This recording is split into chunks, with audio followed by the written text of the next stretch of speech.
अस्सलाम वालेकुम नाज़रीन, आप सबका इस्तकबाल है एचएन न्यूज़ में। मैं आपका होस्ट मोहम्मद अज़हरुद्दीन। आइए बढ़ते हैं तफसीलात की जानिब। आप तमाम नाजरीन का इस्तकबाल है एचएन न्यूज़ में। नाजरीन आइए देखते हैं आज के चंद अहम खबरें कुछ ही मिनटों में। तेलंगाना के निजामाबाद से ताल्लुक़ रखने वाले आलमी शोहरत याफ्ता बॉक्सर मोहम्मद हुसामुद्दीन को सदर जमहूरिया हिंद द्रौपदी मुर्मू ने आज अर्जुन अवार्ड से अता किया। मोहम्मद हुसामुद्दीन निजामाबाद के मशहूर बॉक्सर को हुसामुद्दीन के फर्जंद हैं और अपने वालिद की निगरानी में हुसामुद्दीन ने कौमी व बैनुल अक़वामी सतह पर खेलते हुए निजामाबाद, तेलंगाना और मुल्क का नाम रोशन किया। हुसामुद्दीन बचपन से ही बॉक्सिंग में दिलचस्पी रखते थे, जिसकी वजह से उन्होंने अपने वालिदैन के साथ हर रोज साबिक़ा कलेक्ट्रेट ग्राउंड मैदान पहुंचकर तरबियत हासिल करते रहे। पहली मरतबा 2007 में स्कूल सतह पर महाराष्ट्र में खेलों में मुकाबला किया था और 2008 में स्कूल सतह के मुकाबले में, और इस तरह हुसामुद्दीन कौमी सतह पर खेलना शुरू किया और 2012 में यूथ नेशनल बॉक्सिंग चैंपियनशिप पटालिया में सिल्वर मेडल और 2011 में काकीनाडा में सिल्वर मेडल हासिल किया। क्यूबा में 2012 में फाइंड लाइन और 2012 में यूथ वर्ल्ड बॉक्सिंग आर्मिना 2014 में ओपन इंटरनेशनल चैंपियन चाइना में मुनक़िदा खेलों में शिरकत की और 2015 में 6th वर्ल्ड मिलिट्री गेम्स गोरिया ब्रॉन्ज मेडल, 2017 में 68वें इंटरनेशनल बॉक्सिंग बल्गारिया और 2017 में बैंकॉक मुकाबले में शिरकत की। इस तरह 2017 में international boxing tournament Ulaanbaatar Mongolia में खेलते हुए ब्रॉन्ज मेडल हासिल किया। 2018 में दिल्ली में ब्रॉन्ज, सोफिया बल्गारिया में ऑस्ट्रेलिया में बरोज़े 2018 में जर्मनी में गोल्ड मेडल और 2019 में इंटरनेशनल फील्ड लाइन में सिल्वर मेडल और 2019 में पोलैंड में सिल्वर मेडल, थाईलैंड में सिल्वर मेडल जीतना और 2020 में गोल्ड मेडल और 2021 में स्पेन में सिल्वर मेडल और 2022 में मुनक़िदा कॉमनवेल्थ गेम्स ब्रॉन्ज मेडल और 2023 में IBA में वर्ल्ड बॉक्सिंग चैंपियनशिप थाक्सिंग में ब्रॉन्ज मेडल हासिल करते हुए मुल्क का नाम रोशन किया। सदर जमहूरिया द्रौपदी मुर्मू ने आज राष्ट्रपति भवन में मुनक़िदा एक तकरीब में 2023 के लिए खेलों और मुहिम जोई से मुताल्लिक़ कौमी अवार्ड अता किया। श्री मोहम्मद हुसामुद्दीन।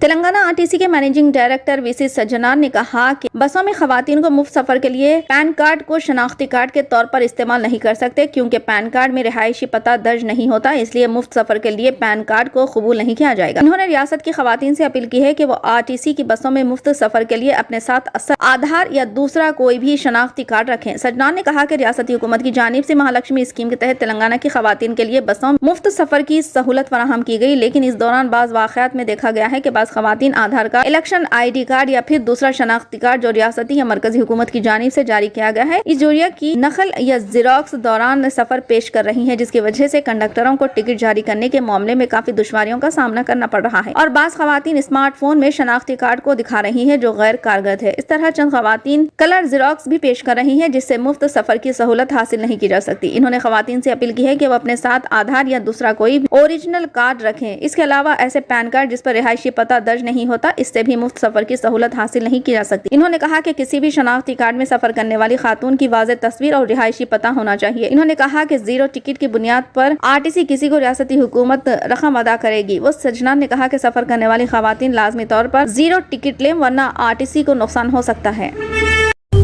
रुकने कानून साज कौंसल BRS के कविता ने बिल्किस बानो केस में मुजरिमीन की जल्द रिहाई के अहकाम को मनसूख करने के सुप्रीम कोर्ट के फैसले का खैर मकदम किया। इस सिलसिले में कविता ने सोशल मीडिया प्लेटफॉर्म X पर रद्दअमल का इजहार किया। कविता ने कहा कि अगरचे बिल्किस बानो इंतहाई दर्द और कर्ब से गुजरी हैं, तहम सुप्रीम कोर्ट का फैसला खवातीन की सलामती के लिए गैर मुतज़लज़िल अज़्म का एक ताकतवर प्याम है। इन्होंने पोस्ट किया कि हमेशा इंसाफ की फतेह होती है और इस तरह का हर फैसला एक अहम मिसाल कायम करता है। हमारी कौम खवातीन के साथ खड़ी है। वाज़ेह है कि मई 2022 में कविता ने इस वक्त के chief minister of India justice V Ramana को एक मकतूब तहरीर किया था, जिसमें बिल्किस बानो केस में 2022 में 11 मुजरिमीन की रिहाई की मुखालिफत की थी। इन्होंने गुजरात हुकूमत की जानिब से जारी करदा अहकामात को गलत करार दिया था और अहकामात को मनसूख करने की दरख्वास्त की थी।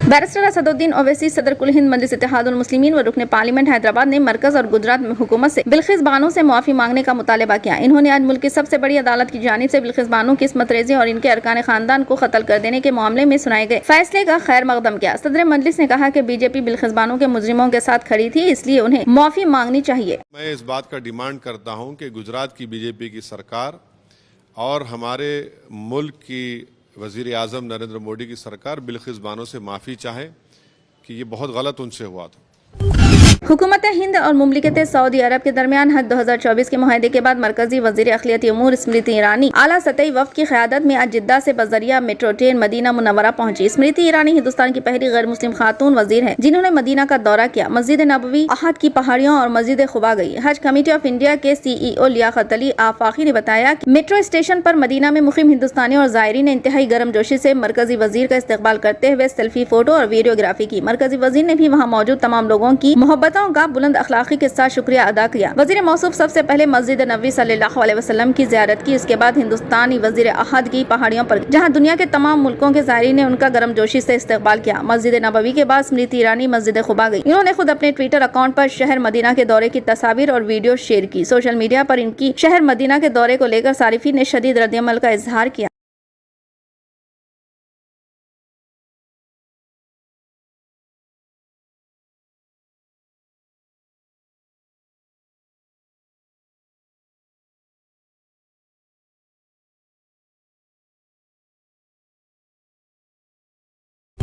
रियासत तेलंगाना जिले निजामाबाद हल्के असम्बली बोधन के BRS के साबिक रुकन असम्बली आमिर शकील के फर्जंद हाईकोर्ट से रुजू हुए। साबिक रुकन असम्बली के फर्जंद राहिल आमिर उर्फ साहिल ने तेलंगाना हाईकोर्ट में एक दरख्वास्त दाखिल करते हुए कहा है हादसे के केस से इनका कोई ताल्लुक नहीं है। दरख्वास्त में कहा गया है कि उन्हें दानिस्ता तौर पर इस केस में माखूज किया गया। इन्होंने मजीद कहा कि पुलिस ने आसिफ को खौफजदा करते हुए इनका नाम लेने के लिए दबाव डाला। दरख्वास्त में यह भी कहा गया है कि हादसे में कोई जानी नुकसान नहीं हुआ। दानिस्ता तौर पर बर्ख रफ्तारी से गाड़ी चलाने का मुकदमा दर्ज किया गया है। आमिर शकील के फर्जंद ने हाईकोर्ट से ख्वाहिश की है कि वो इस सिलसिले में इनके खिलाफ दर्ज FIR को कालअदम करार दें। वाज़ेह है कि 24 दिसंबर 2023 को हैदराबाद में साबिक चीफ मिनिस्टर कैंप ऑफिस के पास एक बर्ख रफ्तार गाड़ी ट्रैफिक पुलिस के बैरिकेड से टकरा गई थी। इस हादसे में आमिर शकील के फर्जंद के मुलव्विस होने के इल्जामात आयद किए जा रहे थे, जिसके बाद ये इत्तलात भी पुलिस से मिली थी कि वो मुल्क से बाहर चले गए हैं। ज़ायदा 2 हफ्तों बाद आमिर शकील के फर्जंद ने हाईकोर्ट में दरख्वास्त दाखिल की है, जिस पर अदालत में समाअत होगी।